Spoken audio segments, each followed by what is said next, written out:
Halo teman-teman semuanya, bagaimana kabarnya? Kita bertemu kembali di kuliah spiritual.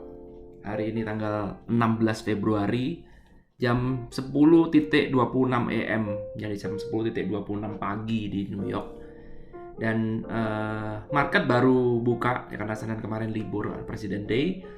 Dan karena market baru buka, jadi ya tidak terlalu aktif market hari ini, sehingga saya punya waktu untuk bisa sharing-sharing tentang spiritual. Oke? Dan di video kali ini kita akan membahas satu materi yang sangat-sangat bagus, sangat-sangat mendasar, sangat-sangat subtle, kelihatannya simple, tapi ini sangat powerful. Oke? Nah, mari kita lihat gambar yang Anda lihat di papan tulis saya ini, ya. Dituliskan adalah in science, trust is utterly useless. In religion, doubt utterly useless. Di dalam ilmu pengetahuan, science, ya, ilmu pengetahuan yang kita pelajarin, ilmu pengetahuan, yang namanya trust itu tidak ada gunanya. Yang namanya trust tidak ada gunanya. Sedangkan di dalam belajar agama atau belajar spiritual, justru malah keraguan itu tidak ada gunanya. Yang ngomong adalah Osho. Anda tahu sendiri, Osho adalah seorang filsuf, ya, seorang tokoh spiritualis yang sangat-sangat kontroversial. Tapi beberapa ajarannya itu justru malah banyak mencerahkan orang. Ya, justru malah banyak orang mendapatkan pencerahan dari Osho. Ya, memang sekali lagi Osho ini, kalau kita berbicara Osho, memang kalau kita baca historinya, hidupnya dia itu memang tidak sesempurna itu. Ya, tidak sesempurna yang kita bayangkan. Ya, namanya juga manusia, seperti yang kemarin kita sudah bahas tentang hukum polaritas, bahwa di dunia ini selalu ada sisi positif dan sisi negatif. Jadi tidak akan mungkin ada orang yang punya sisi positifnya aja.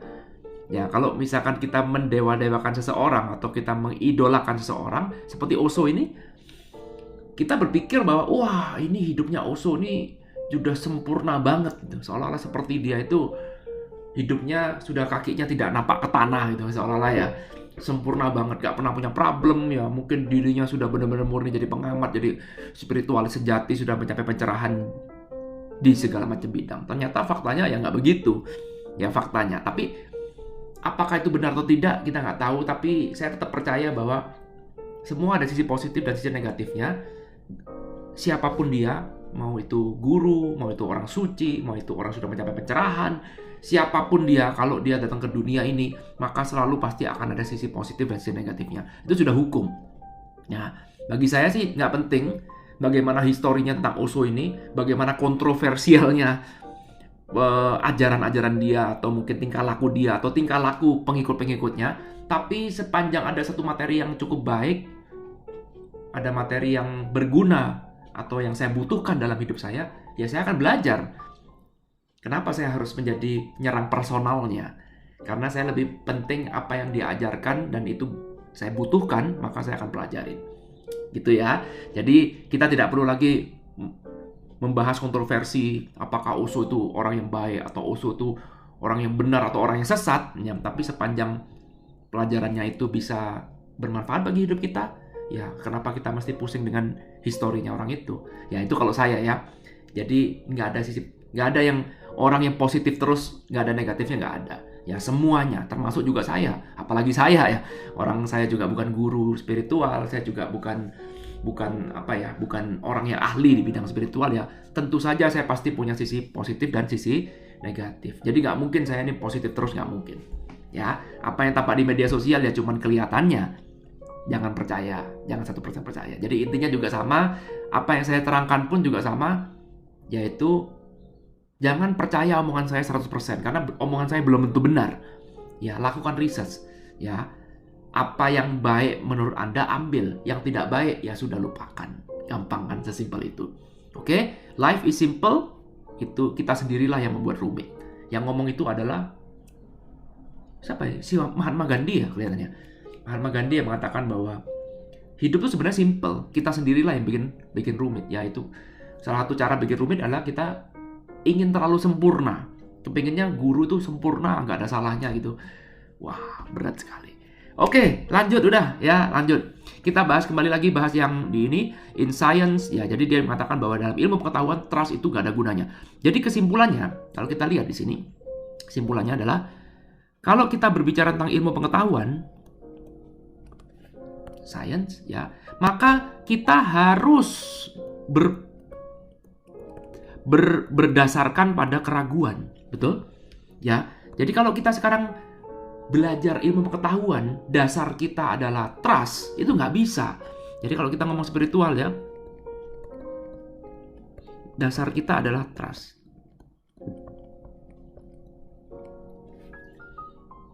Catat dulu, ini materi yang sangat-sangat vital, sangat-sangat penting.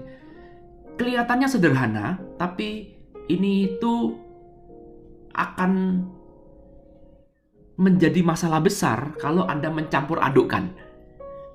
Saya ulang lagi, kelihatannya sederhana. Rumus yang baru saja Anda catat ini, ya, kelihatannya sederhana, tetapi kalau sekarang Anda tidak paham ini dan kemudian mencampur adukkan semuanya, maka yang terjadi adalah Anda akan masuk dalam zona kebingungan. Ya, bingung. Ya, contoh misalkan ya, contoh. Dalam science, ya, science ini kita berbicara tentang sebuah ilmu, sebuah pengetahuan. Ilmu itu berarti harus dibuktikan. Namanya sebuah ilmu itu nggak bisa kita cuman sekedar feeling. Nggak bisa cuma sekedar, aduh ayo percaya deh sama saya. Nggak bisa. Jadi kita nih harus bisa membuktikan, bukti. Nah, supaya ada bukti, maka kita harus ada keraguan. Harus, memang ini tuh sudah harafiahnya atau ini sudah sifat alaminya bahwa sebuah sains itu harus berdasarkan keraguan. Kalau Anda tidak pernah meragukan apapun, maka Anda tidak akan pernah mendapatkan apapun dalam dunia sains. Anda jadi orang yang gampang percaya aja, bodoh amat. Bodoh amat, yang penting saya percaya aja. Nggak bisa seperti itu. Ya, kita butuh pembuktian. Kita butuh apa? Kita butuh analisa, betul? Karena kita butuh analisa, maka kita butuh logika. Bagaimana cara kamu berpikirnya? Ya, bagaimana kerangka berpikirmu? Nah, ini adalah memang sifat alami dari ilmu pengetahuan. Karena itu sekarang kalau orang itu cenderung menjadi seorang yang scientist, orang yang tergila-gila pada ilmu pengetahuan, maka dia itu menerapkan konsep berpikir seperti ini, keraguannya itu ke dalam segala macam hal. Ya, jadi doubt itu keraguan. Ya, jadi kita harus meragukan semuanya. Jadi kalau Anda ingin belajar ilmu pengetahuan dan ingin mendapatkan manfaat dari ilmu pengetahuan itu, maka rumusnya simple, ragukan semuanya. Ragukan semuanya. Contoh sekarang seperti ini. 1 ditambah 1 sama dengan 2. Oh ya? Buktinya apa? Bagaimana Anda bisa membuktikan 1 tambah 1 sama dengan 2? Misalkan seperti itu ya. Nah, ini bisa dibuktikan. Ini dibuktikan. Jadi Anda harus meragukan semuanya. Benar tak hitungan seperti ini? Ya, contoh misalkan, kalau misalkan kita ngomong bagaimana cara menghitung luas dari tanah ini misalkan. Maka kalau kita hitung kan ada panjang, ada lebar. Betul? Kalau rumusnya menghitung luas adalah panjang dikali lebar. Ya, jadi kalau misalkan panjangnya 10, lebarnya 15, maka luasnya ini adalah 10 dikali 15. Maka ini adalah 150. Paham? Kalau nggak percaya, kita hitung sendiri. Jadi Anda jangan percaya, oh benar tadi rumus ini. Jangan percaya, dihitung. Mari kita hitung, betul nggak pakai meteran? Hitungnya pakai apa? Pakai meteran. Betul nggak kalau kita hitung luasnya, ternyata ada 150. Ya, sama juga kalau kita baca matematika, misalkan saya geser sini ya, baca matematika misalkan, kalau dalam, gini ya, kalau dalam satu tumpuk ini, ya, ini ada 8, 1, 2, 3, 4, 5, 6, 7, 8, oke? Bagaimana cara menghitung ini supaya lebih cepat? Anda lihat di sini, ini 2 tumpuk ke sini, yang ke atas ada berapa tumpuk? 1, 2, 3, 4, 4 tumpuk. Oh, cara ngitungnya gampang, 4 dikali 2, maka sama dengan 8. Oke, ini rumusnya. Rumusnya 4 itu yang ke atas, 2 yang ke samping ya. rumusnya adalah 4 kali 2 sama dengan 8. Ragukan. Anda jangan menghafal. Jangan dihafal 4 kali 2 sama dengan 8. Jangan. Tapi kita coba diragukan. Benar tak 4 kali 2 sama dengan 8? Mari kita hitung sendiri. 1, 2, 3. Benar. 8. Itu adalah pola berpikir seorang saintis. Sehingga ketika Anda memahami logika ini, jadi ini bukan cuma didapat dari hafalan, tapi kita dapatkan ini dari apa? Dari pemahaman. Dan pemahaman ini bisa datang dari mana? Dari keraguan. Kok bisa? Jadi karena itu, supaya Anda bisa dalam sains ini, Anda bisa mendapatkan manfaat, maka kita harus mempertanyakan segalanya. Kok bisa? Kok bisa begitu hitungnya? Dasar berpikirnya bagaimana? Tolong saya dijelaskan. Ya, itu adalah sains. Maka itu sains juga sama, semuanya harus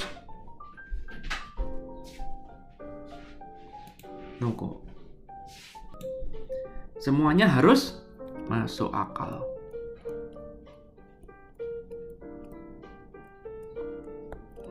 Jadi ketika hitungan itu sudah masuk, ya, ketika semuanya sudah terbukti dan kita bisa paham, maka terakhir kita bilang masuk akal. Bener masuk akal. Harus masuk akal. Perhatikan ya, harus masuk akal. Kalau nggak masuk akal, berarti tidak bisa dibuktikan secara saintifik. Sampai sini bisa dipahami? Ya, jadi sains adalah Anda harus berpikirnya, pola pikirnya seperti ini. Ya, nah sains ini menggali apa yang Anda tahu. Jadi Anda itu memasukkan. Jadi kita nih fokus pada mind. Kita fokus pada pikiran kita, menambah ilmu pengetahuan supaya pengetahuan kita makin banyak sehingga kita bisa berguna dalam hidup ini. Kita bisa bertahan dalam hidup ini. Ada mind-nya. Mind bekerja di sini. Kita memahami apa? Memahami pola di sini. Kita memprediksi. Yes, kita harus memprediksi kira-kira apa yang akan terjadi. Kita punya ilmu pengetahuan untuk bisa melakukan ini. Ya, bisa dipahami? Harus ada ukurannya. Jangan cuma nggak ada ukuran kita ngomong apa, nggak ada ukurannya, susah. Ya, coba Anda lihat cerita tentang detektif misalkan. Ayo, detektif itu basicnya apa? Keraguan. Kalau Anda jadi detektif, lihat orang menangis sudah percaya, ngelihat orang cerita orang dikit percaya, maka Anda nggak akan bisa jadi orang detektif yang handal, nggak bisa. Anda nggak akan bisa mengungkap namanya kebenaran kalau semuanya berdasarkan trust. Kenapa? Karena kebenaran itu bersembunyi di balik data, dan kebenaran itu akan muncul kalau kita meragukan data itu. Paham ya? Kalau Anda lihat detektif Conan misalkan, ya Anda baca buku komik detektif Conan atau Anda baca buku Sherlock Holmes, dasar berpikirnya adalah dia logis, kritis. Ya, nih di sini juga ya, kritis. Logis, kritis, tajam gitu ya. Wah, omongannya masuk akal. Dia langsung berpikir gimana caranya, kok bisa dia begini? Mungkin karena pakai ini. Kita harus Kita harus berpola berpikirnya membuka terhadap semua opportunity, tapi dasar berpikirnya adalah ragu. Ketika kita wawancara sama saksi, ya sebagai polisi juga sama, kita nggak bilang bahwa oh iya saya percaya kamu, oh iya dia percaya, saya percaya karena ini orang perempuan ini baik kelihatannya mukanya baik nih kelihatannya. No, nggak bisa. Ya, jadi mau siapapun itu prinsipnya adalah doubt, keraguan. Berarti tidak ada namanya trust. Paham? Di dalam ilmu sains. Oke, paham ya? Paham ya? Sampai sini bisa paham ya? Nah, kebanyakan orang pasti tinggal di dunia ini, dan sekarang orang ini mendewa-dewakan namanya sains. Ya, mendewa-dewakan namanya sains. Paham ya? Sebelum kita masuk lebih dalam di dunia sains, kita akan masuk ke spiritualnya dulu. Oke, sekarang kita masuk ke dunia spiritual. Ya, dunia spiritual ini dulu adalah dunia yang lebih dominan dibandingkan dengan dunia sains. Ya, kalau kita lihat nenek moyang kita itu lebih ke arah spiritual dibandingkan dengan ke arah sains. Nah, spiritual ini fokusnya adalah trust. Orang dulu fokus ke arah spiritual, dikatakan mungkin karena mereka masih belum punya banyak ilmu pengetahuan. Ya, jadi mereka itu masih sering misalkan ketika ada gerhana bulan, lalu kemudian mereka kumpul, kemudian mereka bikin ritual A, ritual B, ya itu adalah spiritual. Ya, kenapa? Karena tidak ada basic science. Mereka pada saat itu mereka berpikir bahwa matahari terjadi gerhana itu seolah-olah seperti ini ada yang makan, mungkin Tuhannya lagi marah, mungkin dewanya lagi marah, mungkin ini, mungkin itu. Itulah pola berpikir spiritual. Tetapi ada satu hal yang kita harus tahu, bahwa di dalam spiritual itu dasar berpikirnya adalah trust. Berbeda total. Jadi ketika dalam spiritual itu cara berpikirnya adalah trust. Trust, it means no question. Gak ada pertanyaan. Kalau trust itu berarti namanya tidak ada namanya keraguan.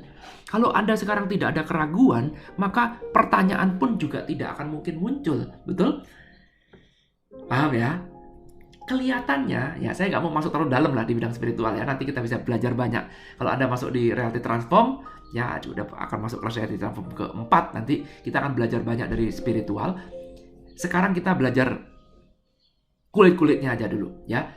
Kelihatannya kalau Anda sepintas seperti ini, kelihatannya orang yang belajar spiritual ini kelihatannya seperti yang orang yang sudah ketinggalan zaman. Sepertinya orang spiritual ini seperti seperti orang yang sudah tidak mengalami kemajuan zaman kuno. Nah, ini sudah tradisional ya. Sehingga sekarang orang ini tidak punya trust.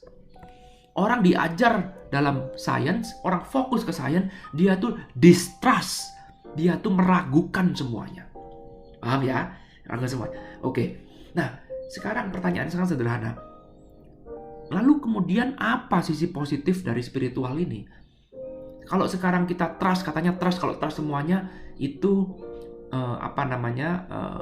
kita malah jadi tersesat dalam hidup ini. Ya.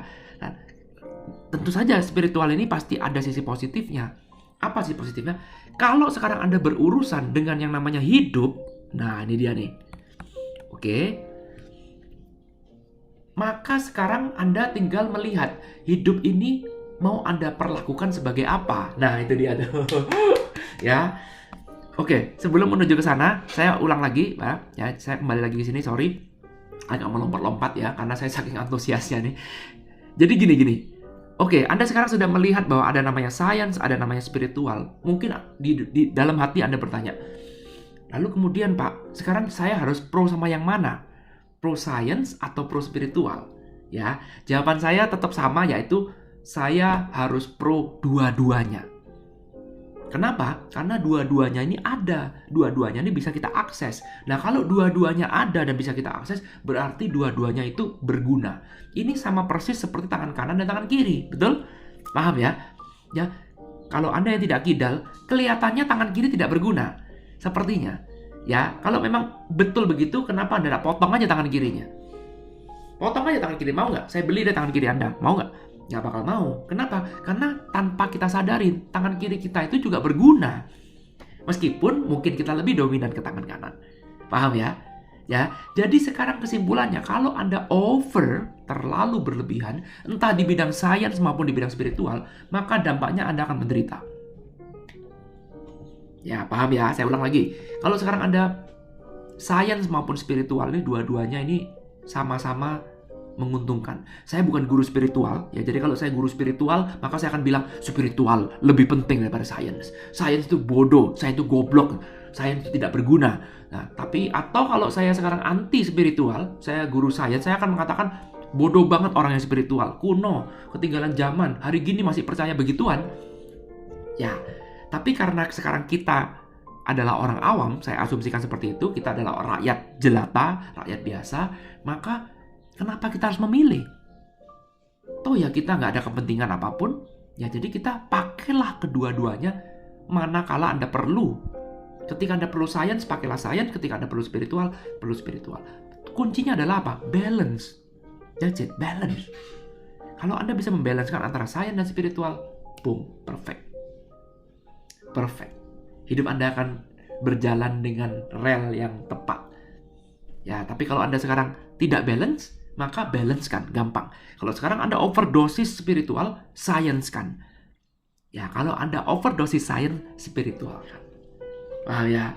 Oke, good ya. Oke, sekarang saya bahas sedikit tentang spiritual, karena sekarang spiritual udah mulai ditinggal, karena spiritual sekarang sudah dianggap kuno, maka sekarang saya mau sedikit membalancekan pengetahuan itu, ya. Ketika kita berurusan dengan hidup, ya, Anda mau menganggap hidup ini sebagai apa? Sebagai science, di mana ini segala sesuatunya adalah kaku, pasti, atau Anda menganggap hidup ini sebagai spiritual, di mana segala sesuatunya adalah dinamis dan unknown.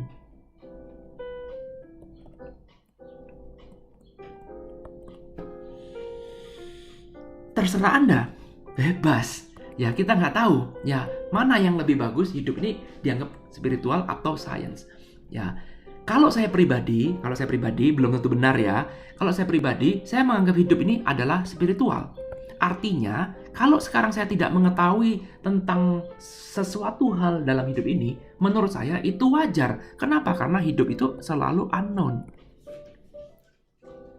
Selalu unknown. Hidup tuh nggak tahu. Kita tuh nggak bisa prediksi apapun dalam hidup ini. Termasuk juga ilmu ramal-meramal itu. Ilmu ramal-meramal adalah dia mau mensainskan hidup. Ya, sekarang saya tanya gini deh. Ya, mana hidup yang lebih enak? Hidup yang banyak kepastian atau hidup yang banyak ketidakpastian? Kalau saya disuruh memilih, saya lebih memilih hidup yang banyak ketidakpastian. Biarkan hidup memberikan surprise bagi diri saya. Nggak apa-apa. Karena kalau segala sesuatu yang pasti, ya kalau kita ngomong pasti. Kalau kita mau pasti, berarti kalau sekarang saya ditakdirkan jadi orang miskin, sekarang, menurut Feng Shui misalkan, maka selamanya saya akan miskin, betul? Betul? Tapi kalau sekarang hidup itu unknown, artinya apa yang saya ketahui. Saya menyadari bahwa apa yang saya ketahui dalam hidup ini masih minim banget. Nothing. Bahkan mungkin seumur hidup saya aja saya belajar, saya nggak akan bisa menerjemahkan hidup dalam bentuk sains. Apa yang saya pelajarin itu cuma meraba-raba, ya, cuma menduga-duga, bisa iya, bisa enggak, dan saya harus akui itu iya. Saya terus akan belajar dalam hidup ini untuk semakin membangun trust dalam hidup ini. Paham ya? Jadi kalau dikatakan bahwa ini adalah rumus pasti dalam hidup, tunggu dulu. Iya, bisa enggak? Ya, mungkin sekarang Anda ngomong itu pasti, besok pagi bisa ngomong berbeda. Ya, dasar berpikirnya adalah bahwa saya tuh tidak tahu apa-apa, unknown. Mana hidup yang lebih menyenangkan? Kalau saya sih memilih di sini. Karena itu, saya memperlakukan hidup seperti spiritual, maka saya berusaha untuk membangun trust dalam hidup ini. Membangun trust dalam hidup ini. Trust. Ya, kalau Anda belajar meditasi, trust. Bisa nggak sekarang lagi down misalkan. Ya, sekarang lagi down, misalkan sekarang lagi sakit misalkan. Oke? Kalau menurut spiritual itu, trust ini selalu kita surrender, betul? Karena kita namanya trust, maka rumusnya ini catat nih, penting nih.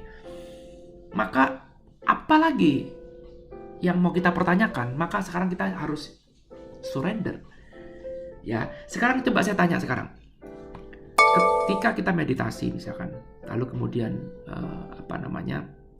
kita meditasi, lalu kemudian saat ini kondisi kita lagi sakit, dan kemudian guru meditasinya mengatakan bahwa begini kalimatnya, surrender to your higher self misalkan, atau higher energy, atau a best version of you, macam-macam. Ya, perhatikan kalimat ini, surrender to your higher self. Jadi ketika sekarang Anda sakit, ini energinya energi low, ya, kita disuruh surrender kepada high energy, sehingga nanti ini akan dikalibrasi secara otomatis. Logikanya seperti itu. Ya, Lalu kemudian orang yang terlalu saintis akan bertanya seperti ini, caranya gimana Pak surrender? Betul? Ini yang tadi saya bilang di awal, kalau Anda tidak paham tentang konsep ini, ya, konsep ini, science itu based on doubt, spiritual itu based on trust. Oke? Nah, perhatikan, dalam spiritual tidak ada yang namanya question, tidak ada yang namanya keraguan. Lalu kemudian Anda minta sebuah cara, sementara cara itu ada di zonanya science. Kalau di dalam dunia spiritual itu just be it. Masih ingat topiknya tentang be do have? Just be it. Nanti Anda tanya lagi, caranya supaya be it gimana Pak? Perhatikan, kalau sekarang Anda bicara tentang cara, maka sekarang konsep spiritual jadi absurd. Nggak masuk akal. Kenapa? Because cara itu based on doubt. Coba gini deh. Pak, cara meditasi yang benar bagaimana? Posisi meditasi itu yang duduk apa berdiri, Pak? Misalkan saya jawab, posisi yang benar meditasi adalah duduk misalkan. Lalu kemudian akan muncul lagi pertanyaan kedua. Duduknya bagaimana, Pak? Membungkuk boleh nggak? Kalau saya agak bungkuk sedikit boleh nggak, Pak? Kalau agak miring sedikit gimana, Pak? Hadapnya hadap mana? Hadap kiri atau hadap kanan? Lah waktu yang terbaik bagaimana, Pak? Waktu hujan apa waktu panas? Apa malam apa siang? Jam berapa, Pak, yang terbaik? Satu pertanyaan akan muncul pertanyaan yang lain.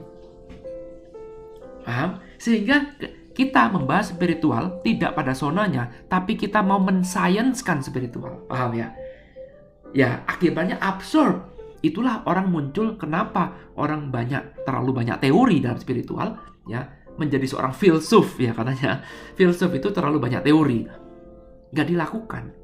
Karena pada dasarnya spiritual itu fokus pada be-nya. Just be it. Apakah ada yang namanya right or wrong? Tidak ada. Orang keraguan tidak ada, pertanyaan tidak ada, of course tidak ada namanya right or wrong.